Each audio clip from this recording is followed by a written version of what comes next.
Halo teman-teman, terima kasih telah mengklik channel ini. Melalui channel yang sederhana ini, kami membagikan kisah-kisah Buddhis dan inspirasi yang mungkin Anda suka dan menginspirasi hidup Anda. Baiklah, mari kita mulai.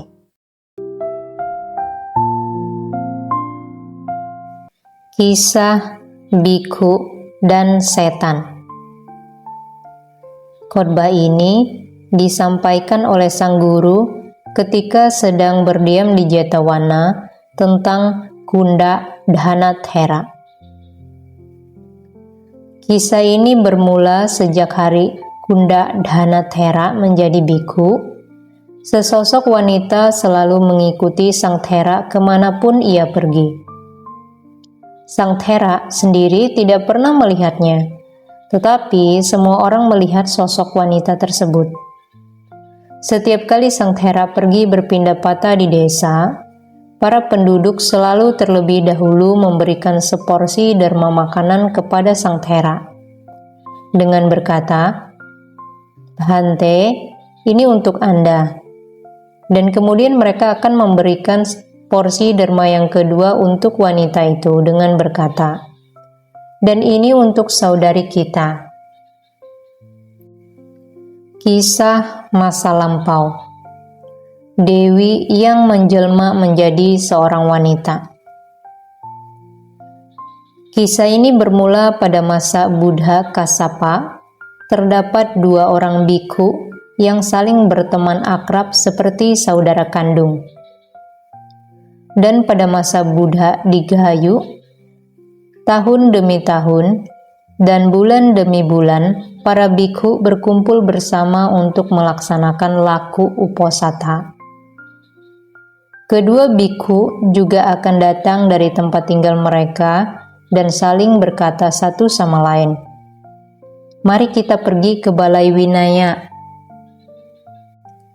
Sesosok dewi yang terlahir di surga Tawatingsa melihat kedua bhikkhu tersebut, berpikir, kedua bhikkhu ini sudah terlalu sering bersama. Apakah ada cara agar saya dapat memisahkan mereka? Tak lama berselang setelah ia berpikiran dungu, salah satu dari kedua bhikkhu itu berkata kepada temannya, "Awuso, tunggu sebentar. Saya harus mengurusi kebutuhan pokok." Seketika mendengar hal ini, Dewi itu menjelma menjadi seorang wanita dan masuk ke dalam semak belukar bersama sang Thera.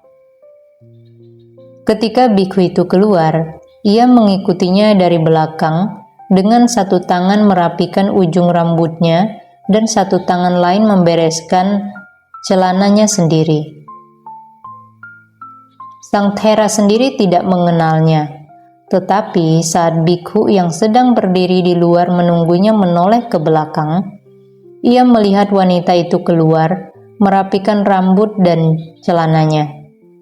Seketika wanita itu mencermati bahwa bhikkhu tersebut telah melihatnya, ia pun menghilang. Ketika sang Thera menghampiri bhikkhu yang sedang menunggunya, bhikkhu tersebut berkata kepadanya, "Awuso, kamu telah melanggar sila." "Saya tidak berbuat apa-apa, Awuso. Lalu mengapa saya melihat seorang wanita muda keluar mengikuti kamu, melakukan hal ini dan itu? Kamu masih saja berkata, saya tidak berbuat apa-apa." Sang Thera bertingkah seolah ia telah disambar petir. Ia berkata, "Awuso, janganlah hancurkan hidup saya. Saya tidak melakukan apa-apa." Bhikkhu itu berkata, "Saya melihatnya dengan kedua mata saya sendiri. Apakah kamu ingin saya mempercayai kamu?" Dan ia langsung mematahkan ujung tongkatnya lalu pergi. Selain itu, ketika ia sedang duduk di balai penhabisan, ia berkata, "Saya tidak akan melaksanakan laku uposatha bersama dengannya." Sang Thera berkata kepada para bhikkhu, "Para bhikkhu, Tidak ada noda sebintik kecil pun dalam pelaksanaan sila saya. Namun bikhu itu kembali berkata, "Saya melihatnya dengan kedua mata saya sendiri." Tatkala Dewi itu melihat bikhu tersebut tidak ingin menjalankan laku uposatha bersama Sang Thera, ia pun berpikir, "Saya telah melakukan sebuah kesalahan besar." Dan ia pun langsung berkata kepada bikhu itu, "Bhante, bikhu Thera yang mulia sebenarnya tidak melanggar silanya. Saya hanya berusaha untuk mengujinya. Mohon tetaplah jalankan laku uposatha seperti biasanya."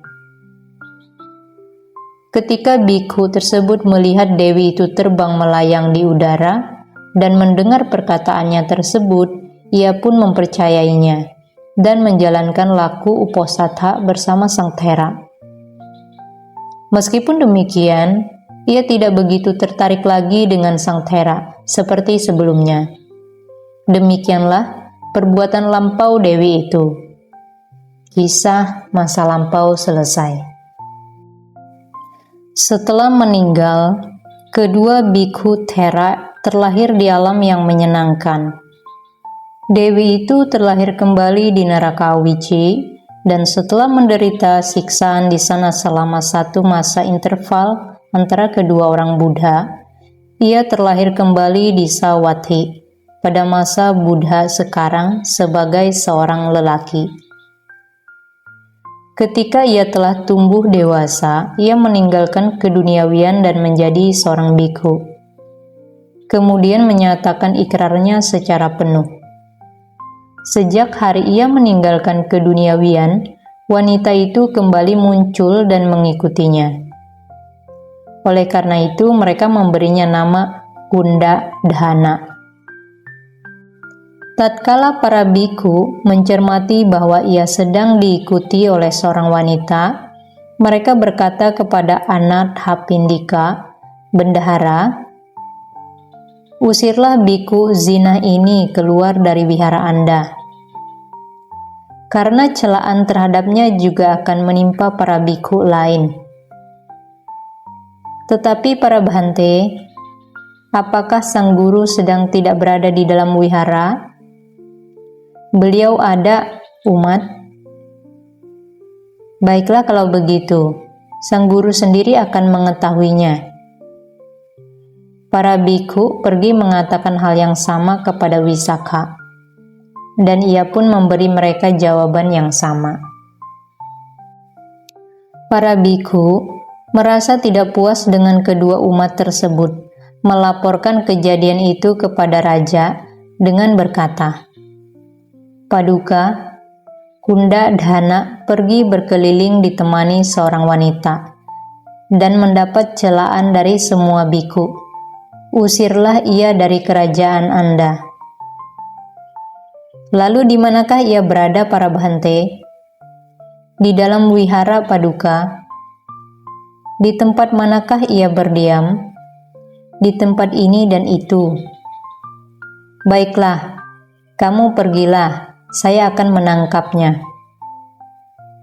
Maka pada malam harinya, raja pergi ke wihara, memerintahkan bawahannya untuk mengelilingi tempat tinggal Sang Thera, dan ia sendiri berdiri menghadap pintu kamar Sang Thera. Sang Thera mendengar suara keributan, keluar dan berdiri menghadap ke arah wihara. Raja segera melihat setan wanita itu berdiri di belakangnya. Ini sebenarnya bayangan. Ketika Sang Thera mencermati bahwa raja telah mendatangi kamarnya, ia kembali masuk ke dalam wihara dan duduk. Tetapi raja tidak memberikan penghormatan kepada Sang Thera. Raja tidak melihat lagi wanita itu, meskipun ia melihat ke dalam pintu dan di bawah tempat tidur. Ia tetap tidak melihatnya. Akhirnya, ia berkata kepada Sang Thera, "Bhante, saya melihat seorang wanita di tempat ini. Di manakah ia berada?" "Saya tidak melihatnya, Paduka." Kemudian raja berkata, Saya baru saja melihatnya di belakang Anda. Tetapi sang Thera menjawab seperti sebelumnya, saya tidak melihatnya, Paduka. Bhante, melangkahlah keluar dari sini sebentar. Sang Thera segera keluar dan berdiri di bawah sambil menghadap wihara. Wanita itu kembali berdiri di belakang sang Thera. Raja melihatnya kembali naik ke lantai atas. Sang Thera mencermati raja telah pergi duduk. Raja kembali melihat ke segala tempat, tetapi tidak berhasil melihat wanita itu. Dan ia kembali bertanya kepada sang Thera, Bhante, di manakah wanita itu? Saya tidak melihatnya. Katakan sejujurnya kepada saya, Bhante. Saya baru saja melihat seorang wanita berdiri di belakang Anda. Ya, Paduka, itulah yang dikatakan oleh semua orang. Semua orang berkata, seorang wanita mengikuti Anda kemanapun Anda pergi. Tetapi saya tidak pernah melihatnya. Raja menduga bahwa itu adalah sesosok setan. Kembali berkata kepada sang Thera, Bhante, melangkah keluarlah sebentar. Ketika sang Thera turun dan berdiri menghadap wihara, Raja kembali melihat wanita itu berdiri di belakangnya.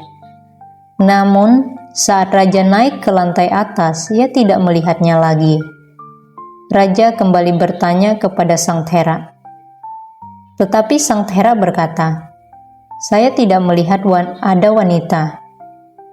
Raja pun menyimpulkan bahwa itu adalah sesosok setan.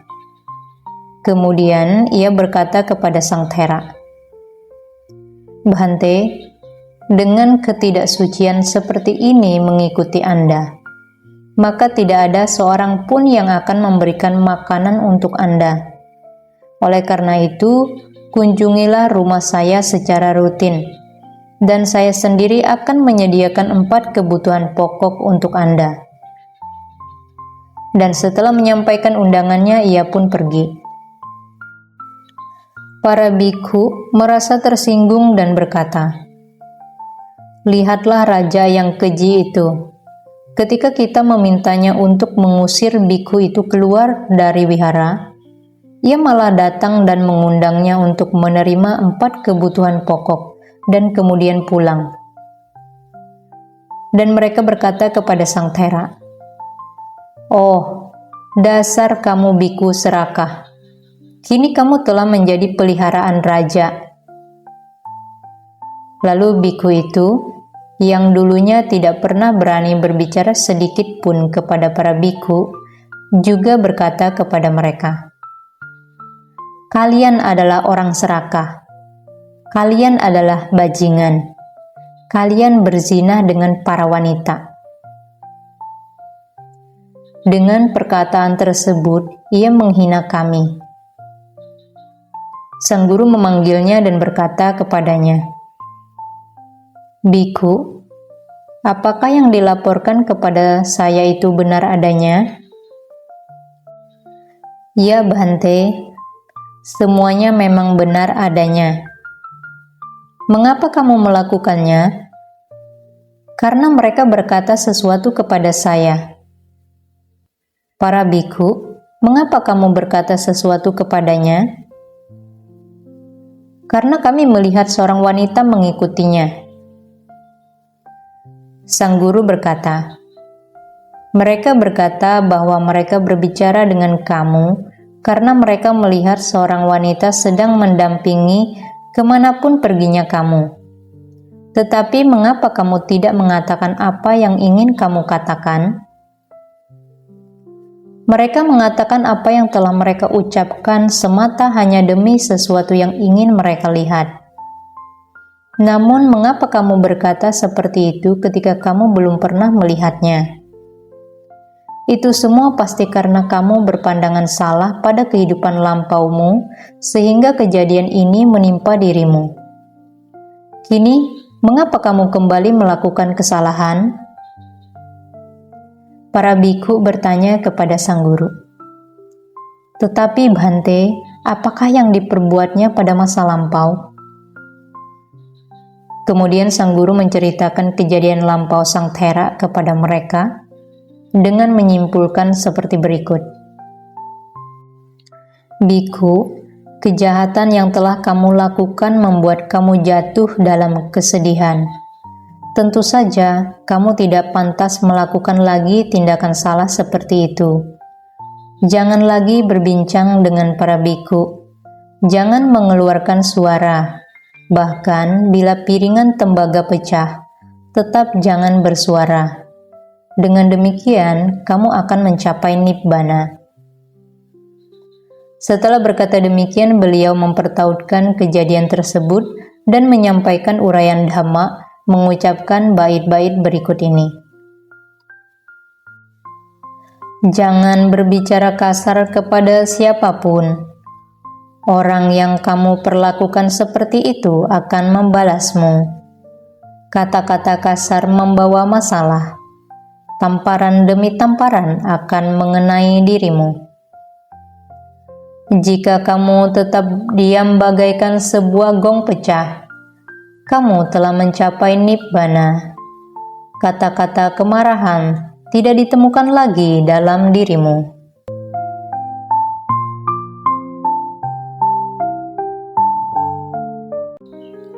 Demikianlah teman-teman akhir kisah ini. Semoga kisah ini memberikan inspirasi bagi Anda. Selamat menjalani hari ini. Tetaplah kuat. Mari kita merawat kesehatan tubuh dan batin kita masing-masing, demi diri kita sendiri dan semesta. Apabila Anda menyukai konten ini, silakan subscribe channel ini. Klik suka, bagikan ke teman-teman dan keluarga Anda, sehingga mereka juga memperoleh manfaat yang sama seperti Anda. Serta tinggalkan komen Anda di kolom komentar. Terima kasih telah menonton dan mendengarkan hingga akhir. Dan sampai jumpa di kisah berikutnya.